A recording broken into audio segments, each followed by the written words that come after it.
tidak perlu menghafal sintaksnya, kita hanya perlu tahu prinsipnya aja. Ya, bahwa ngeplot itu butuh apa saja. Nah, saya sengaja belum menyiapkan untuk yang pertama. Saya pengen live coding gitu ya. Bentar, waktunya berapa ya saya? Sampai jam berapa? Moderator. Sampai jam?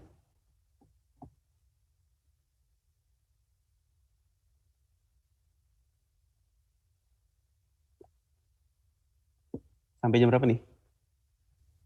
Sampai jam 10.20, Pak. Oh ya, oke. Ya, cukup lah ya. Oke, ya jadi kita coba upload fungsi yang sederhana. Apa sih yang bisa kita lakukan? Ngeplot tuh kalau di Excel gampang, tinggal blok. Tidak perlu menghapus tampil. Berapa nih chart? Jam 10. Berikan chartnya. Kalau untuk Python tentu kita perlu dulu Sampai jam berapa? datanya ya. Kita coba. Pertama saya buat dulu datanya. Tentu.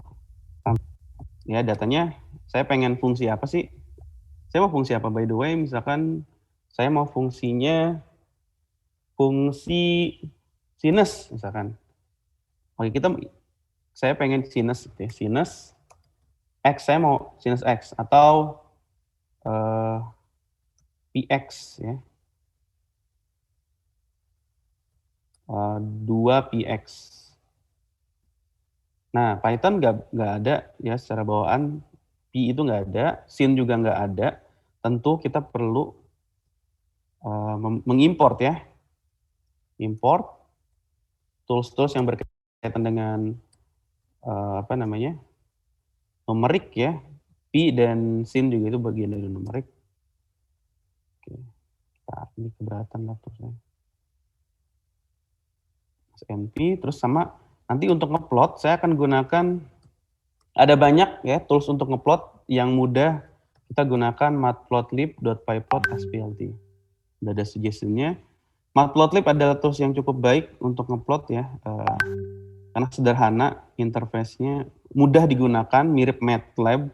Ada nggak selain Matplotlib? Ada banyak, ada Seaborn, ada Plotly, ada masing-masing punya style-nya sendiri. Itu juga kalau tidak salah seingat saya adalah pengembangan dari Matplotlib. Jadi dasarnya adalah Matplotlib begitu. Nah, saya mau ngeplot apa? Sin X, berarti saya menggunakan NumPy, jadi saya ketikkan np dot ya. np dot, terus P-nya juga karena dia bawaan NumPy, jadi np dot. Nah, X-nya dari mana sampai mana? Saya coba mungkin dari 0 sampai 10 mungkin ya. Nah, saya membuat linspace. Ya, linspace. Dari 0 sampai 10 ya. Ada berapa? Misalkan saya mau buat 100 ya. Saya mau buat 100 data. 100 data. Jadi 0 sampai 10 ada 100. Ya, atau mungkin 101 kali ya, biar biar jaraknya beda langkahnya deket-deket gitu ya. Angkanya bagus gitu maksudnya. Nah, ini jadi kita udah punya datanya, X-nya sama Y-nya begitu ya. X sama Y-nya udah dipunyai. Harus saya close aplikasi ini, kayaknya banyak yang berat ya.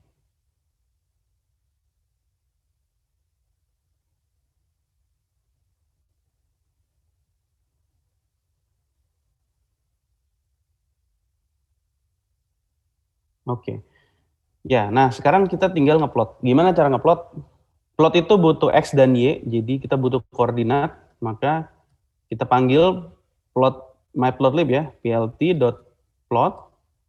Nah, X dan Y-nya, ya, jadi dia merupakan ini ya, koordinat. Jadi dia akan memasangkan ini ya, ini ada contohnya sebenarnya. Kalau kalian bingung ya, lupa gitu ya, kalian bisa, kalau ini kita pakai Google Colab by the way, kalau mungkin lupa.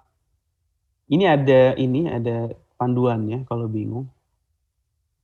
Ya bisa dicontoh. Nah, gitu ya. Nah, dapat. Nah, kalau di kalau di Colab dia langsung muncul. Kalau kita pakai yang lain, misalkan pakai apa? Pakai Spider ya. Saya ada nggak Spider? saya coba dulu Spider ya. Itu nggak bisa langsung. Dia harus ada tambahan plt.show. Ya.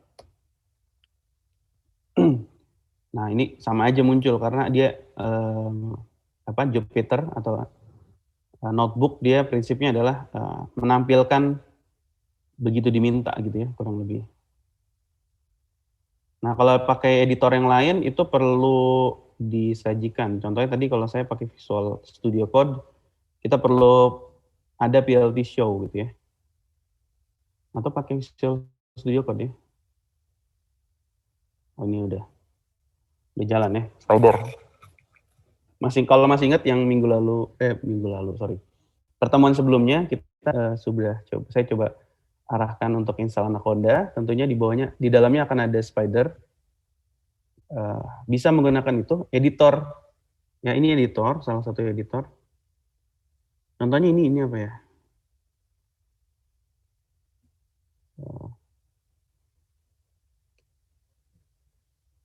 Saya lupa ini apa. Saya coba run aja ya.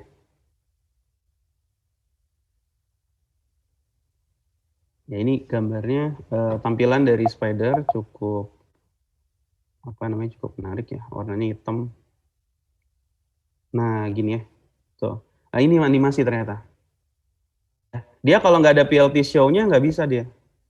Contohnya ini ya, saya matikan. Seingat saya nggak bisa.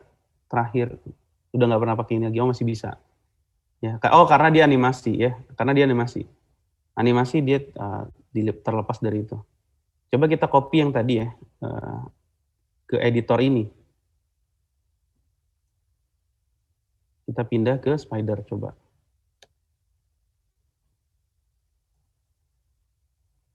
Jalan. Nah, kalau saya nggak tampilkan PLT show ya. Nah, masih tetap muncul. Oke, ya. Udah lama saya nggak pakai. Mungkin ini yang terbaru. Ya, saya udah lama banget nggak pakai Spider. Tadi dulu mungkin Python saya masih 3 sekian kecil. Sekarang udah 38 baru update. Sebelum pelatihan acara ini ya, saya update.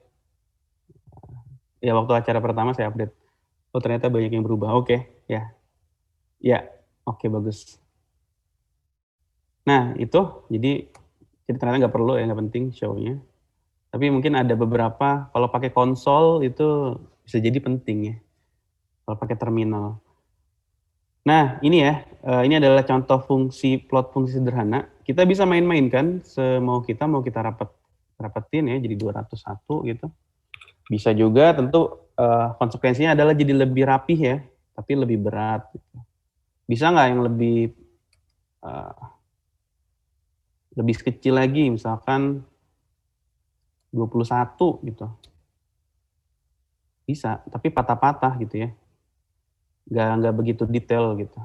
51, nah patah-patah, masih patah-patah. Gitu, jadi ini sangat bergantung dengan banyaknya si X-nya. Makin rapat, makin bagus, makin berat, makin dikit, makin ringan, tapi gambarnya ya nggak masuk akal gitu. Apalagi ya, gambar plot ini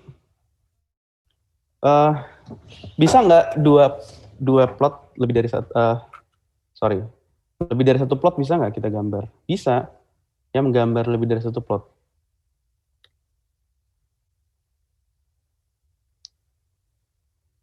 Ya, ini masih patah-patah. Mungkin kalau nggak dikecilin aja ya. 5 begitu. Nah, cukup bagus ya. Bisa nggak kita buat lebih bagus? Misalkan bisa. Gambarnya lebih dari satu. Oke, yang pertama saya gambar sinus yang barusan, saya namakan Y1. Terus yang berikutnya, ya saya bikin Y2 gitu ya, Y2. Y2 sinusnya saya bikin lebih rapat. Nah, ini gitu ya. Jalankan. Nah, Cuma mungkin masalahnya adalah kita nggak tahu ya mana yang mana gitu. Mana yang mana gitu. Maksudnya gimana? Mana yang mana? Mana yang sin 2, mana yang 4 gitu. Ya karena belum ada informasi. Dari gambar ini belum ada informasi apa-apa. Cuma ada plotnya itu gitu. Nah, tentu kita perlu beri informasi. Ya, namanya legenda. Beri legenda, label ya. Label. Kita beli label, misalkan ini labelnya adalah sin 2pi x gitu ya. Yang bawah yang Y2 itu adalah sin 4pi. Gitu. Nanti nah kalau tidak diaktifkan legendanya dia nggak muncul legendanya. Tentu kita perlu aktifkan dulu plt legend. Ya, legenda untuk mengaktifkan legenda. Nah, jadi udah ada muncul legendanya ya. Ini ada 2 kurva. Jadi kurva yang bertumpuk-tumpuk. Ya. Kalau kurvanya apa namanya? Ini kan sesepenggal mungkin nggak? Sesepenggal. Apa sih sesepenggal? Nggak jelas. Sesepenggal itu pada interval tertentu fungsinya apa, pada interval tertentu fungsinya lain. Gitu. Ya, jadi kalau kayak gitu kita perlu bikin fungsi yang ini ya, fungsi sesepenggal. Gitu. Saya tambahin ini. Kalau fungsinya fungsi sesepenggal.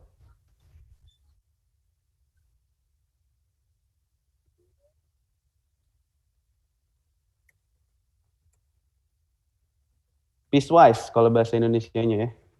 Fungsinya fungsi sesepenggal.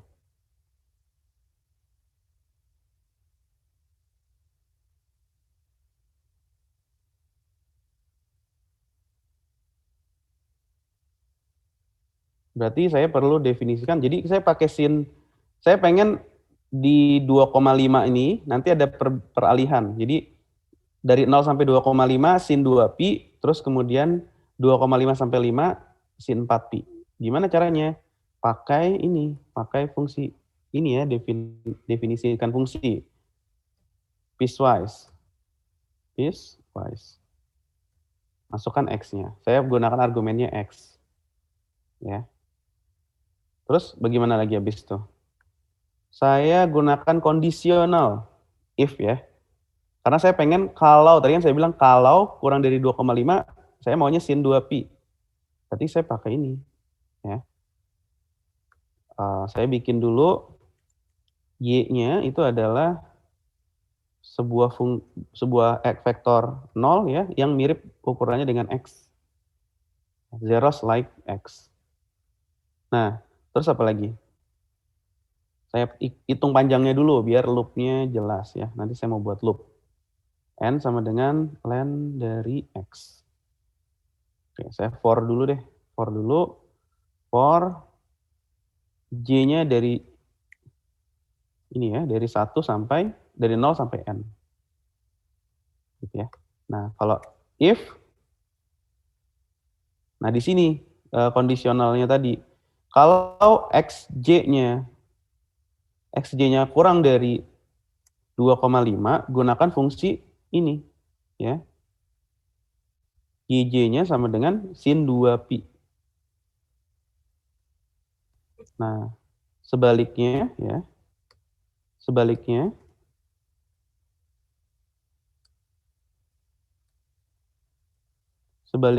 oh ini berarti. Nah, sebaliknya kita gunakan y sin 4pi gitu ya. Nah, ini sepenggal. Jadi lebih dari 2,5 dia gunakan itu. Kembalikan return y. Nah. Terus kita plot ya. Kita plot. Panggil dulu fungsinya ya. Y sama dengan piece.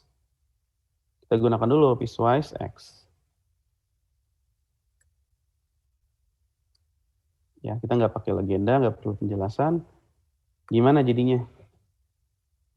Oh, ini kurang titik ya.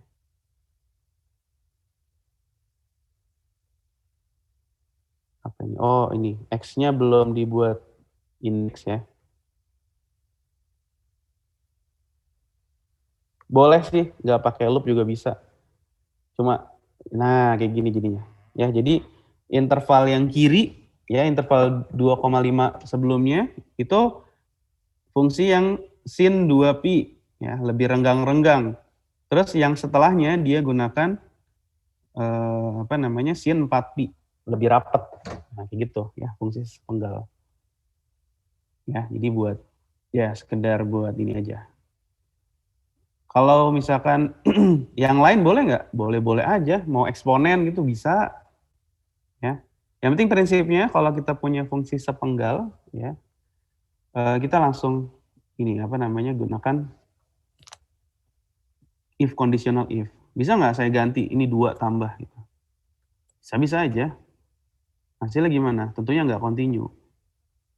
Tapi dia disambung karena apa? Karena dia line ya. Kalau saya buat seperti ini nggak nyambung. Jadi putus-putus.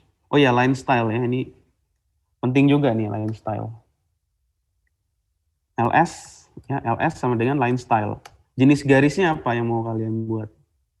Nah, putus-putus kah? Atau mau titik 2? Titik 2 itu jadinya titik-titik ya. Atau mau garis yang kayak gini? Ya, sementara itu dulu deh. Ya. Yang garis yang putus-putus. Ya, itu namanya line style ya. LS itu line style. LS itu line style.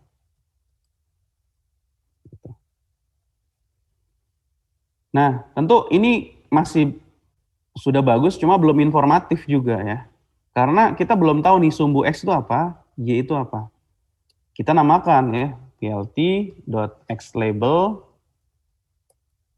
ya, xlabel, nama X-nya apa, misalkan waktu boleh, ya, plt Y label, apa, misalkan amplitudo, atau gangguan, atau sinyal ya, sinyal misalkan. Boleh kayak gitu ya. Bisa kayak gitu. Nah ini. Oh kasih judul belum, judul. Ya judul apa? Title bahasa Inggrisnya, berarti title. Kurva bagus gitu ya, saya namain. Nah, jadi lengkap deh. Lumayan lengkap ya. Kayak gitu. Jadi ini adalah untuk yang apalagi ya kira-kira untuk ngeplot ini ada nggak? Ada yang mungkin diperlukan? Fungsi sepenggal ya, udah.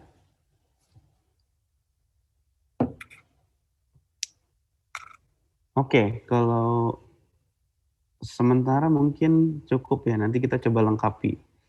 Yang ini fungsi satu dimensi. Atau mungkin ada yang mau ditanyakan. Silakan aja sih kalau mau ditanyakan.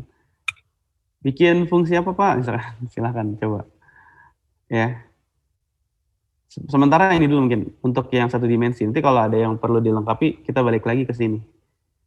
Nah, selanjutnya kita ke yang lebih lanjut. Itu plot 3 dimensi. Ya, plot 3 dimensi ini tentu kita perlu matplotlib. Nah, tapi mungkin yang rada perlu itu adalah ya yang diperlukan itu sebentar. Share sounding dari awal.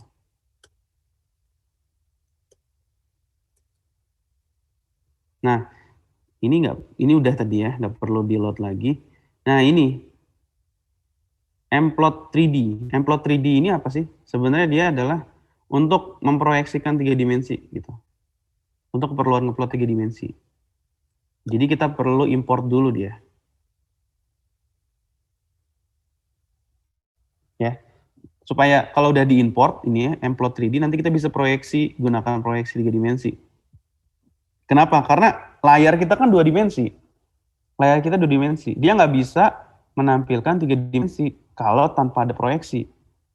Jadi apapun yang kita lihat, ya, game-game 3 dimensi di layar kita, itu sebenarnya hasil proyeksi. Karena 3 dimensi yang sebenarnya ya, kecuali pakai hologram mungkin ya, yang macam film Iron Man gitu ya, itu mungkin bisa.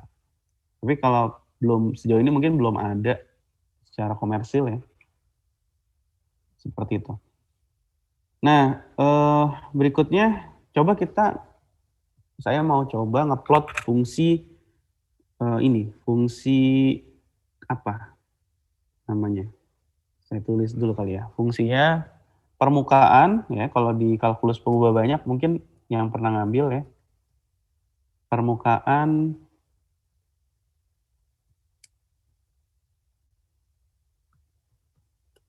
ini. Cosinus ya. Z sama dengan fungsi dari X dan Y. Dia bentuknya adalah cosinus. Cos X pangkat 2 tambah Y pangkat 2. Ini ya. Ini yang akan saya plot. Permukaan itu. Nah, bagaimana caranya? Caranya adalah dengan kita bikin line space dulu. Ya, kita bikin line space.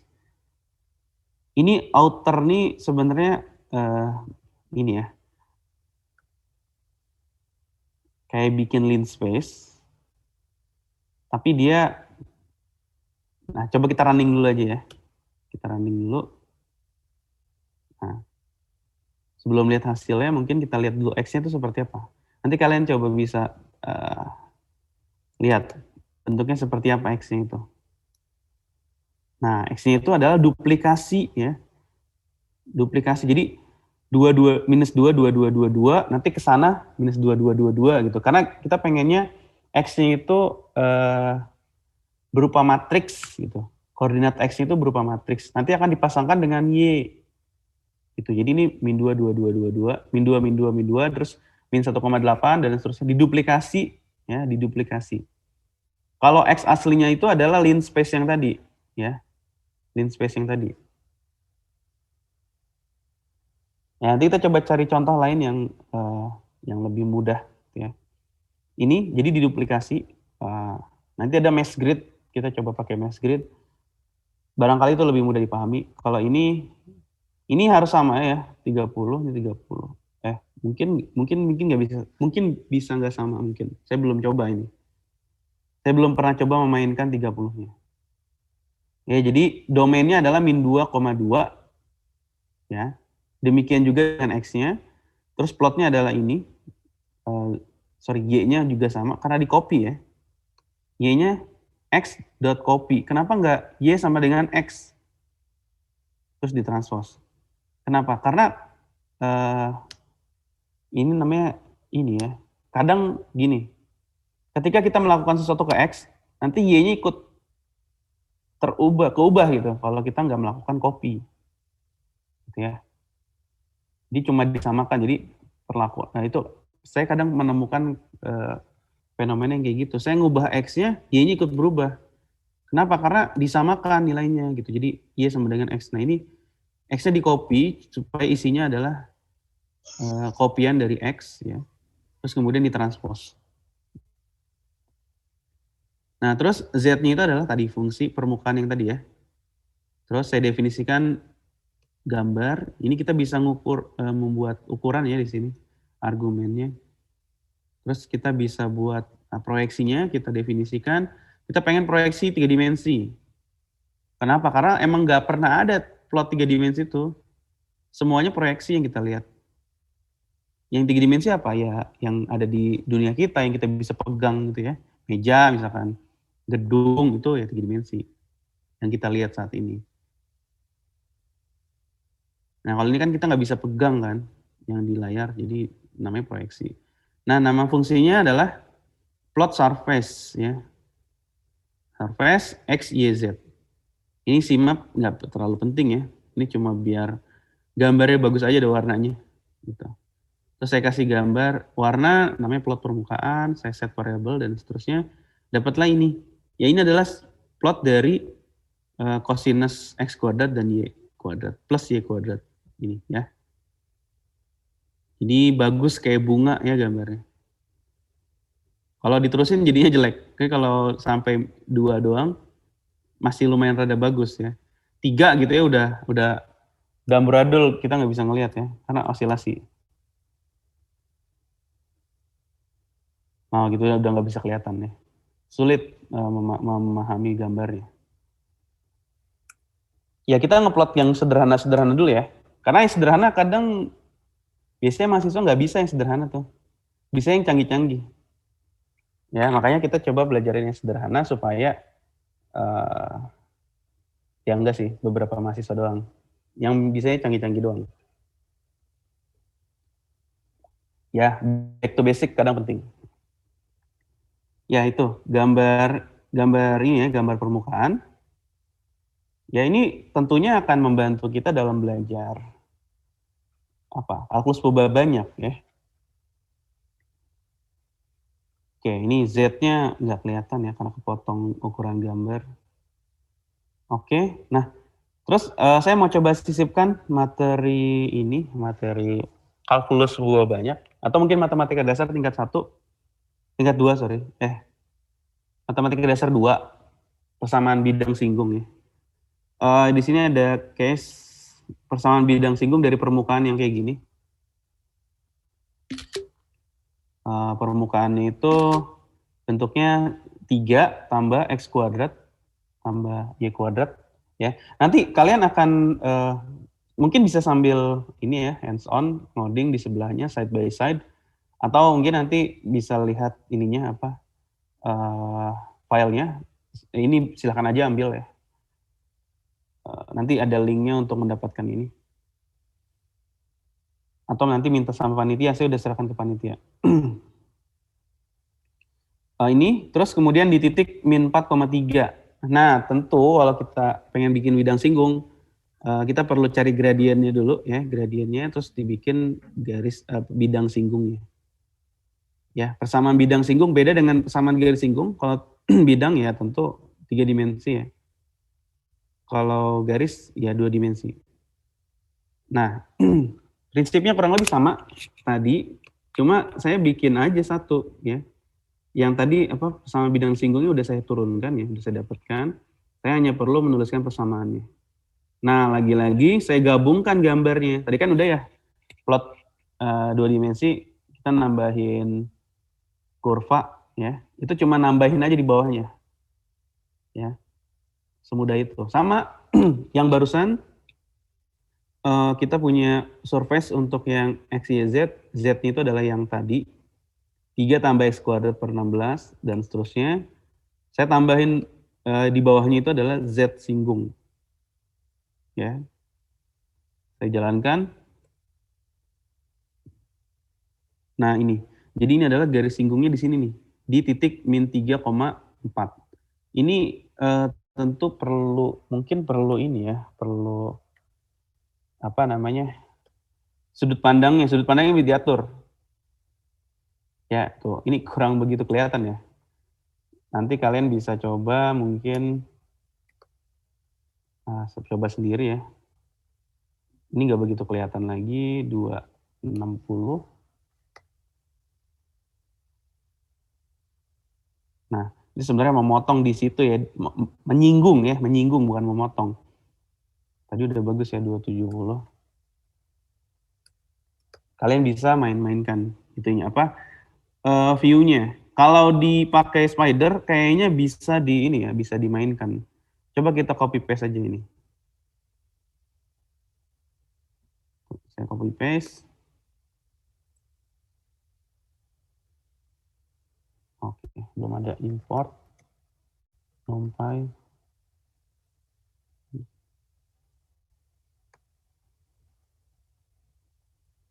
3D-nya belum di copy ya.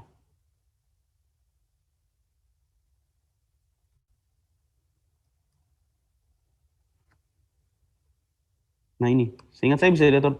Nah ini bisa diatur. Ya, mana yang enak view-nya dilihat ya.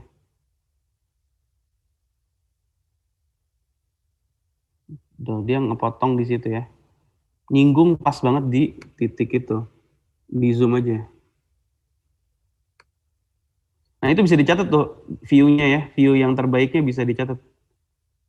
Minus 168 degree ya, ada di pojok sini. Pas kalau saya pegang, geser kalau diputar. Kalau saya geser kursornya nggak ada ya informasinya. Yang kalian rasa kelihatan, misalkan ini ya. Nah, ini kali ya. Nah, minus 159, elevation-nya minus 2. Azimutnya 159, minus 159. Ini minus 159. Elevation-nya min 2.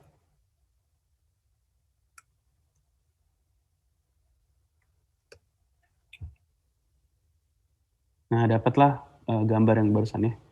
Itu mungkin ya, 3 dimensi. Nah, saya mau coba 3 dimensinya saya extend ke yang lebih lanjut ya. Gimana kalau kita ilustrasikan model regresi linear berganda? Belum pernah kan lihat model regresi linear berganda? Kalau regresi linear sederhana, saya rasa semua sering lihat. Bahkan di pertemuan sebelumnya udah kita coba tunjukin ya. Kita liatin regresi linear biasa, satu variabel, terus ada intercept sama slope-nya. Nah, kalau model linear berganda nih, dia ada intercept-nya 1, terus kemudian, ya tentu intercept 1 ya. Nah, slope-nya ada 2, slope X1 dan slope X2.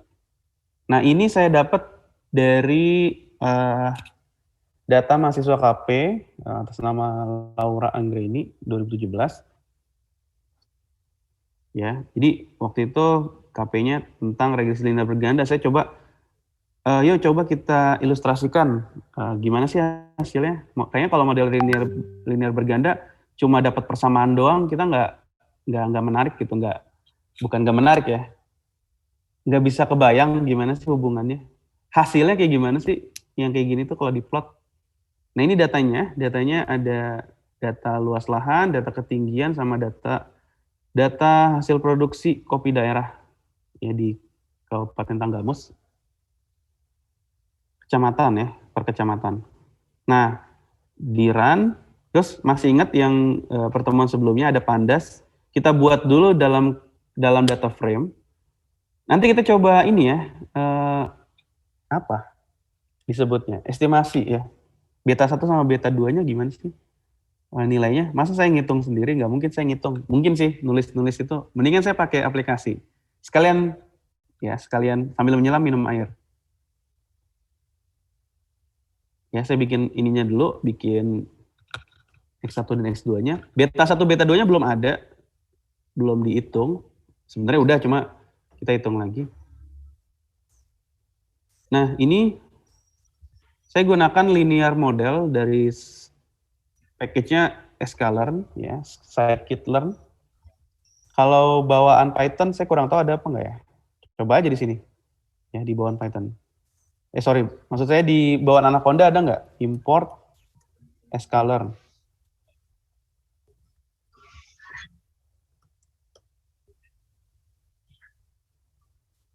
Nah, bisa ya. Berarti bawaan Anaconda udah ada. Jadi tinggal pakai.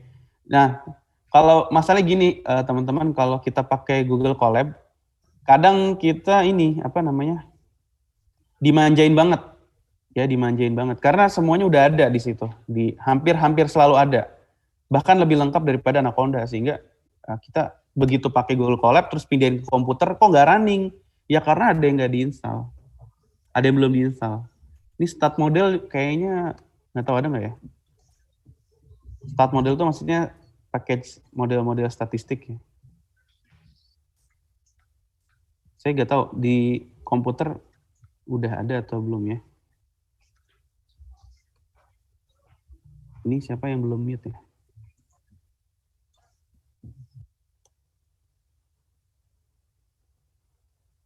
Oke, coba kita lihat. Ya, ini sekalian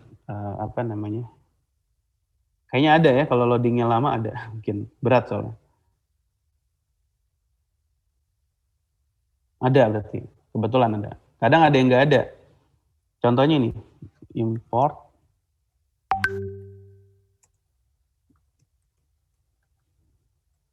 Seingat saya ini nggak bawaan Jupyter nggak bawaan Anaconda. Tapi saya pernah install. Nah, kan nggak ada Pandas Data Reader. Karena Anaconda saya install ulang. Jadi ini Pandas Data Reader nggak ada. Ini nanti perlu diinstal. Kita akan pakai itu Pandas Data Reader. Tapi nanti habis ini ya. Ini ya linear model jalanin. Buat apa sih linear model? Supaya kita jadi nggak harus pakai ini ya, nggak harus pakai SPSS buat regresi itu. Bisa juga pakai ini ya, pakai Python. Bisa banget ya. Bisa banget. Nah ini linear model.regression. Bikin dulu nama modelnya regger ya, REGR. Terus kemudian fit itu maksudnya adalah fitting data dari X-nya tadi ya, coba dicocokkan ya, luas lahan dan ketinggian dicocokkan dengan hasil produksi. Makanya ditulisnya .fit ya. .fit. Nanti dia akan ngasih hasilnya ada intercept ya sama koefisien. Koefisien itu maksudnya tadi slope yang saya sebut, beta 1 dan beta 2 ya. Makanya saya tulisnya B1 dan B2. Ini alpha ya. Nah, ini hasilnya. Cepat kan? Ya, nggak perlu ngitung-ngitung ya. Nggak harus pakai SPSS, nggak harus pakai Excel. Excel bisa ya. Nggak harus pakai Minitab mungkin. Ya, nanti disimpan. Ini nanti disimpan di sini. Ini memanggil intercept-nya itu adalah dengan regr.intercept underscore. Ini si linear model dia nulisnya pakai underscore supaya supaya nggak bentrok dengan apa yang didefinisikan oleh user. Kadang kan kita pakai intercept gitu. Ya biar nggak sama. Mungkin mereka inisiatifnya menggunakan underscore. Jadi jangan lupa pakai underscore. Nah, sekarang kita coba plotkan ya hasilnya. Kayak gimana sih kalau diplotkan yang barusan? Kita bikin linspace, ya linspace. Nah, ini yang tadi saya bilang. Linspace-nya kita buat ke dalam menggunakan mesh grid. Ini mirip dengan yang tadi di copy itu ya. Yang ada di sini. Prinsipnya kurang lebih mirip outer ini ya. Untuk menduplikasi. Tapi kalau di sini menggunakan mesh grid. Gitu ya. Nah, kalau mesh grid ini biasa dipakai di MATLAB juga ya. Kalau yang pengguna MATLAB tentunya mungkin untuk ngeplot 3 dimensi saya rasa pernah gitu. Nah, saya jalankan. Ini linspace-nya dari min X1 sampai X2. Kenapa? Karena datanya kan dari ini X1 itu apa? Data lahan ya. Daripada saya mengira-ngira dari 0 sampai 1 orang datanya jadi ribuan ya, jadi saya putuskan untuk minimal X1, maksimalnya X1. Untuk yang duanya, X2-nya itu minimal X2 dan maksimal X2. Sebanyak 20. Terus dibuat linear modelnya, ini linear modelnya. Ya, linear modelnya ini. Jalankan, lalu diplot. Kayak gimana hasilnya?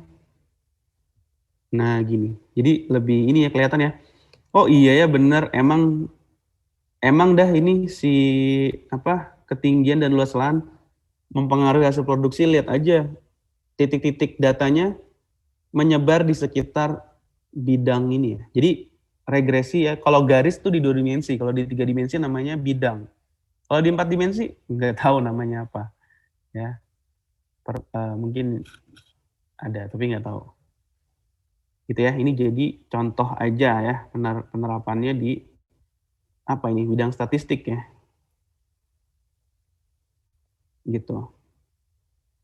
Nah, saya coba lanjut ya, mungkin di 20 menit terakhir kita coba untuk memvisualisasikan data harga saham ya, stock prices. Ini masih bahasa Inggris karena saya ini konten dari latihan yang lama sebelumnya gitu. Nanti terjemahkan sendiri aja ya. Nah, ini kita perlu satu buah package ya, namanya Pandas Data Reader. Ini nggak ada di tadi ya, kita udah lihat. Saya udah coba tunjukkan di Spider ya, di bawaan Python tuh nggak ada. Oleh karena itu kalian harus perlu install. Ya, cara menginstalnya adalah ini. Conda spasi install spasi Pandas Data Reader. Di CMD ya, di CMD. Command prompt yang warnanya hitam. Ya, ini bisa nggak di sini? Saya coba ya. Conda install pandas data reader.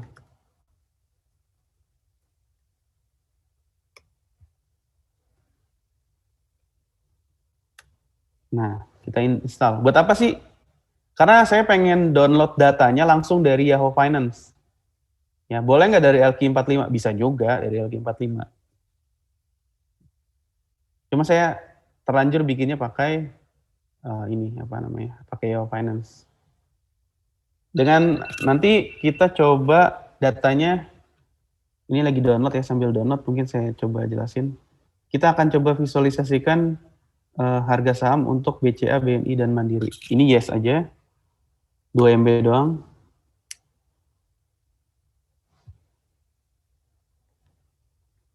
Kalau udah selesai, nah done ya. Coba kita import dari Spider. Import pandas data reader.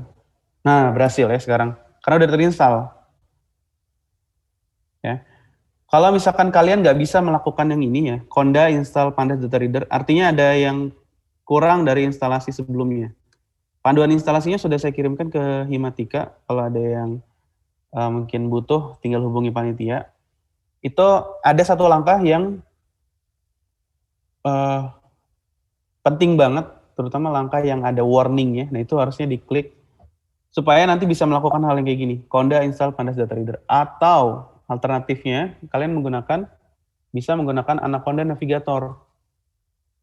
Ya, Anaconda Navigator dibuka, loadingnya lama banget. Jadi sabar aja.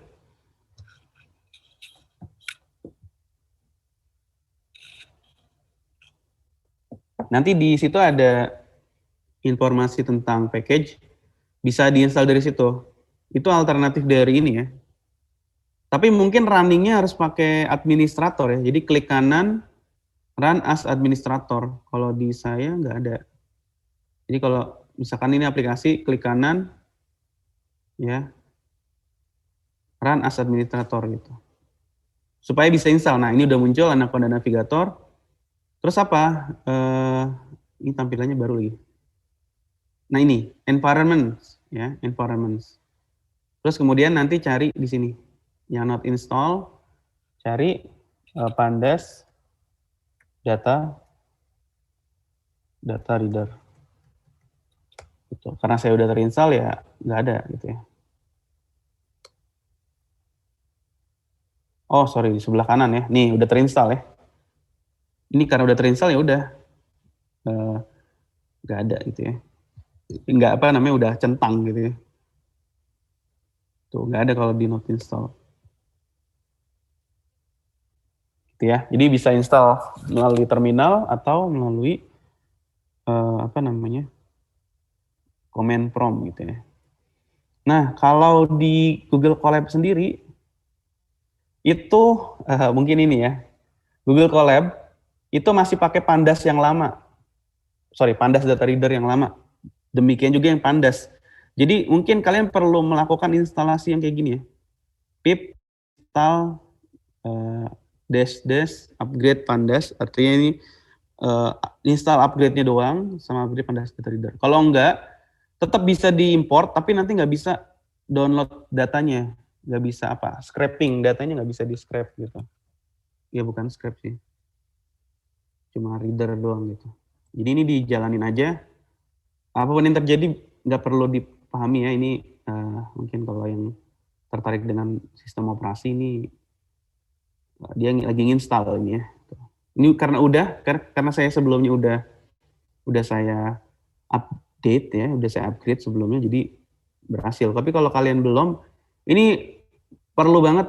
Tadi saya juga berkendala pas running kok nggak bisa. Ternyata pas saya baca panduan, pandasnya itu udah ini ya, udah apa namanya perlu diupdate. Jadi tadinya itu kalau nggak salah 1 sekian gitu. Sekarang ternyata tipenya udah 133 dan itu ketinggalan yang di collab ya. Nah, kemudian kita jalankan import pandas data reader .data as web. Ini kita nggak perlu ya. Kan udah tadi diinstal. Udah dijalanin ya di sebelumnya. Matplot inline ini tujuannya cuma buat ngeplot aja biar satu baris. Ini saya mau coba kita memvisualisasi aja ya biar kita bisa lihat apa sih yang terjadi dengan harga saham dari awal sampai akhir. Awalnya adalah 2020 Januari sampai Oktober tanggal hari ini. Ya nggak ada ini ya, nggak ada harga saham, nggak ada hari Minggu, tapi nggak apa-apa. Oktober tanggal 3. Ya, start, end. Terus start dan end-nya saya tuliskan di sini. Jadi caranya adalah web.datareader bbca.jk. Ini tahu dari mana? Gampang aja, buka aja ini apa namanya finance.yahoo.com. Kita mau saham apa? Saham misalkan Zoom. Zoom ya, cari Zoom. Nah ini Zoom, namanya ZM. Ya ZM, berarti nanti tulisnya ZM. Gitu. Apalagi misalkan saham apa di Indonesia, telekomunikasi, Indosat misalkan. Indosat apa Indosat? Nah, isat.jk. Indosat kan yang di Indonesia ya, itu JKT. Jadi indosat.jk. Gitu. Karena BCA itu ada banyak ya. BCABR tuh ada banyak yang lain ya. Kalau bank ya itu harus JKT. JKT.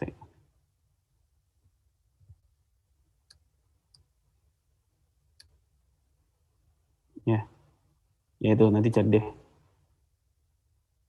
Oh BBCA, Bank BCA kalau enggak Bank BCA. Nah ini ada ya. Satu lagi, Bank BRI.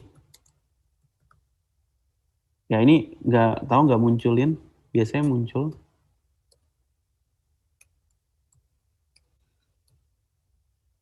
Bank BRI, BBRI ya, di BBRI kodenya. Tuh, bbri.jk, Bank Rakyat Indonesia. Kayak gitu. Jadi kode-kodenya saya dapat beda saham beda ini ya. Beda kode nih. Bank Mandiri ternyata BMRI, bukan B Mandiri gitu. Terus CIMB ternyata masih pakai nama yang lama ya, Niaga BNGA. Oke, gitu ya, jalanin. Ini akan mungkin bergantung pada internet karena dia streaming. Download ya, bukan streaming, sorry. Download. Mungkin karena cepet jadi sebentar. Terus coba lihat datanya kayak gimana. Tail itu untuk ngasilin yang belakangnya ya. Tuh kan, nggak ada ya tanggal 3, adanya tanggal 1. Karena kemarin hari Sabtu, tanggal 1 hari Jumat, jadi masih ada transaksi. Kalau sekarang nggak ada. Palingan besok ada.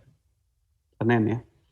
Ini high itu tertinggi, low itu terendah, open itu jam berapa pagi gitu ya, jam berapa pagi, dibukanya sekian, terus naik turun, dari paling rendahnya turun ke 965, naik paling tinggi 980, tapi ditutup dengan harga 975.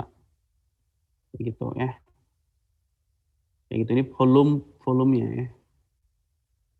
Bisa dilihat di sini semua. Nanti kita akan fokus ke close-nya ya. Close harga saham tutup ya, yang kita coba visualisasikan. Yang ini ya, yang sebelah kanan. ADJ close. Nah, ini saya mau bikin ini apa label. Ini kan ada 4 bank masih terpisah. Saya mau jadiin satu supaya gampang olahnya. Kalau kebanyakan saya pusing olahnya, jadi saya gabungkan dalam satu namanya bank stocks ya, bank stocks. Nah, ini perintahnya adalah pd.concat untuk menggabungkan mereka semua ini BCA, BNI, Mandiri, CIMB dalam satu kolom, eksisnya 1. Kalau 0 ke bawah. Ya, kalau 0 ke bawah. Kalau eksis 1 itu kolom kanan.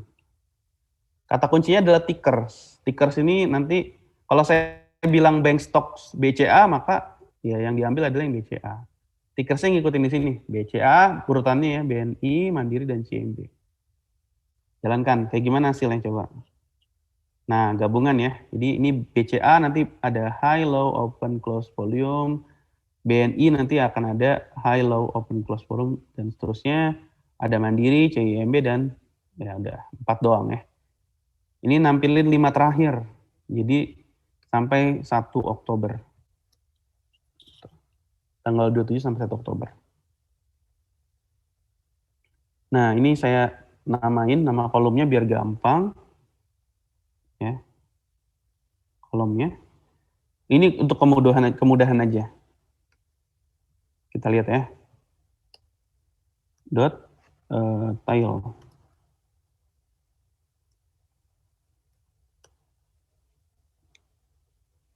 Nah, ini nih, biar gampang namain ini kan nggak ada namanya ya. Ini apa sih BCA nih? Bank, ini apa? Keterangannya gitu ya. Harganya, stok infonya gitu.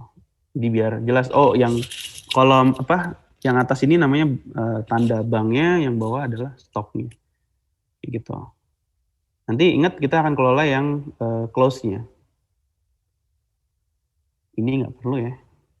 Saya mau coba gambar. Tadi, nah kalau Pandas itu kita nggak perlu plt.plot, dia udah terintegrasi dengan Pandas. Jadi PLT bisa langsung datanya apa kalau dia datanya Pandas, data reader, dia tinggal data reader, kalau bukan Pandas data reader, maksud saya data frame, ya data frame dot plot. Tickers ya, tickers itu maksudnya apa sih tickers tadi? Kalau mungkin masih ingat, tickers itu adalah nama-nama banknya ya. Nama-nama banknya. Ini dibuat loop, ngeplotnya dibuat loop ya. Tickers itu adalah jadi di urutannya pertama plot dulu BCA ya, kan ticknya berganti dari ticknya mulai dari BCA, BNI, Mandiri, CIMB. Nanti tick close itu kita ngambil yang close doang ya. Ukurannya 12,4. Labelnya tick yang tadi. Terus ada kasih legenda. Persis kayak yang tadi ya. Labelnya apa? Nah, ini jadinya. Ini harga sahamnya. Lihat, terendahnya untuk yang BCA, karena kelihatan paling tinggi, anjlok banget waktu pandemi ya. Turun terus. Ini turun terburuk sepanjang setahun ini ya. Habis itu ya recovery ya, balik lagi ke seperti yang sebelumnya. Udah mulai meningkat, membaik gitu ya. Harusnya tadi lebih lama lagi, kalau tertarik coba aja. Tahun 2020, 2019, bandingin setahun tuh mana sih yang lebih baik. Oke, coba kita jalankan ini apa ya. Oke, ini saya ambil ini ya, mau lihat stok infonya.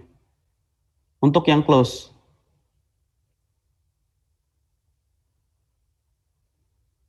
Nah, saya pengen lihat yang maksimumnya. Nih, ya maksimumnya. Maksimum close-nya, harga close paling mahal tuh ya BCA. Itu 36.000, BNI itu paling tinggi 79.000, Mandiri ya 11-12 harganya ini. 8.000, terus CIMB paling mahal 1.165. Nah, biasanya kalau di matematika keuangan kita pengen tahu returnnya ya, return dari si harga saham tadi. Artinya timbal balik ya, kalau harga sahamnya hari berikutnya naik, itu returnnya selisihnya, kayak gitu. Gambarannya kayak gitu. Untung kalau hari berikutnya naik, terus hari ini sekian, hari berikutnya naik, artinya untung ya.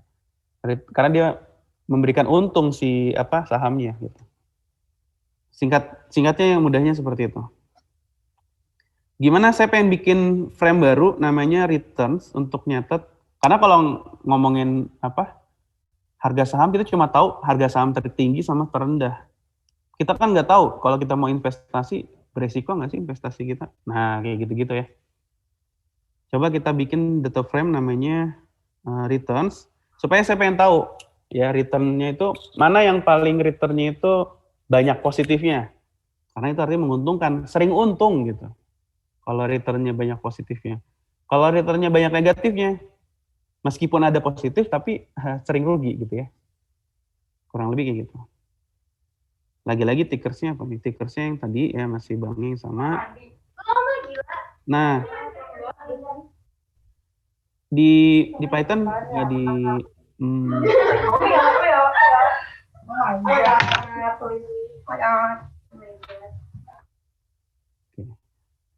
ya, ini ada di Python ada bawaan namanya pct_change. Ini untuk menghitung ini ya, menghitung return. Jadi nggak boleh juga sih mau dibuat kayak gini, cuma panjang ya. Yang berikutnya dikurangi sebelumnya, dibagi yang sebelumnya. Ya. Jadi ada namanya pct_change. Cuma masalahnya ada yang nggak bisa dihitung. Ya, yang pertama nggak bisa dihitung kan. Kenapa? Kan belum ada yang sebelumnya. Ya, sebelumnya nggak ada. Jadi hari pertama data, tanggal 1 kan libur nih, tanggal 1 Januari. Nggak ada kan. Sebelumnya ya tanggal 30 nggak diambil, ya udah. Nggak ada gitu. Gampangnya dibuang aja. Kita nggak analisa non itu. Ya, jadi kita ambil yang sisanya gitu. Jadi 1 sampai berikutnya. Ya. Avoid none in the first data. Nah, kita coba ini ya. Nah ini, tadi saya bilang. Kalau ngeplot itu bukan cuma pakai matplotlib, ada juga namanya Seaborn. Mungkin sebentar lagi ya. 10.20, sudah 10.20 sebentar, mohon maaf. Ini pairplot tuh apa sih? Gampangnya tampilin dulu, nanti saya jelasin. Ya, import Seaborn, SNS, Seaborn. Saya seringnya disebutnya bukan SN tapi SNS. Pairplot. Pairplot ini memasangkan, kalau ada 5 ya maka dibuat 5 pasangan. Gitu ya. Biar bisa ngeliat globalnya tuh gini. Ini ya BCA, BNI, Mandiri dan seterusnya. Nah, dipasangkan BCA sendiri, BNI sendiri dengan Mandiri dan seterusnya. Kalau kita lihat ya apa namanya ini ya. Ini nggak dibuat antar ini ya, BCA dengan BCA sebentar. Ya kalau BCA sama BCA dibuatnya bukan ini, bukan regresi. Ini kayak ini loh. Maksud saya gini, sumbu X itu bank lain gitu. Ya gampangnya yang lihat ini, BCA sama CIMB. Artinya apa? Semakin geser BCA, nggak ngaruh ke CIMB itu. Gitu. Lihat coba BNI sama Mandiri. BNI naik, Mandiri naik gitu. Wajar saudara gitu ya. Mungkin ya. Jadi kalau misalkan dibuat regresi, garis regresi ya, ini linear banget ini. Ya. Jadi seolah-olah kayak satu perusahaan, padahal beda gitu ya.